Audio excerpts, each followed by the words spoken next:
Sampurasun, salam rahayu untuk kita semua. Politik waras dari jalan lincir hingga rakyat nyengir. Politik sebuah panggung penuh retorika. Seringkali melupakan akar masalah, kebutuhan dasar rakyat, dan harmoni dengan alam. Tapi ada harapan untuk sesuatu yang lebih berarti, yaitu politik waras. Politik yang bukan hanya soal kekuasaan, tapi tentang membangun kehidupan yang nyata.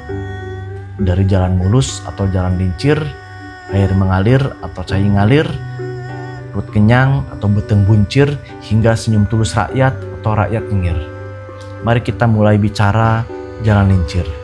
Jalan yang tentunya mulus, kuat, dan terhubung, bukan proyek mesusuar yang muja beton, tapi jalan yang benar-benar membawa manfaat, menghubungkan petani ke pasar, anak-anak ke sekolah, dan seluruh pelosok desa ke dunia luar. Jalan lincir tentunya adalah urat nadi rakyat, bukan tropi bagi pejabat. Lalu istilah cai ngalir, air yang mengalir dari gunung hingga laut, menyuburkan sawah dan ladang. Prinsipnya sederhana, gunung kudu awian, hutan harus terjaga, lengkop kudu balongan, bendungan harus terisi, dan lebak kudu sawahan, daratan rendah harus tetap menjadi lumbung pangan.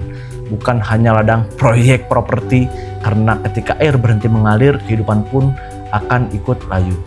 Semua itu tentunya politik waras, yaitu untuk beteng buncir. Perut rakyat yang penuh, kebutuhan yang tercukupi, tapi ini bukan soal karung beras. Bantuan politik ini soal sistem yang memastikan petani, nelayan, buruh, semua pekerja bisa hidup layak tanpa harus terus-menerus menggantungkan harapan pada belas kasih pemerintah. Akhirnya, visi politik tersebut yaitu berorientasi pada huntu nyengir, senyum rakyat. Bukan senyum karena difoto saat kampanye, tapi senyum karena hidup mereka terasa adil. Karena mereka tahu pemimpinnya tidak berpihak pada segelintir elit, tetapi pada setiap nyawa yang menggantungkan harapan di tanah ini. Politik waras adalah politik yang tidak lupa pada apa yang hakiki, yaitu menjaga alam, merawat manusia, membangun kesejahteraan bersama. Saatnya kita tinggalkan politik rakus dan kembali kepada hal yang paling esensial, yaitu hidup bersama yang adil dan harmoni.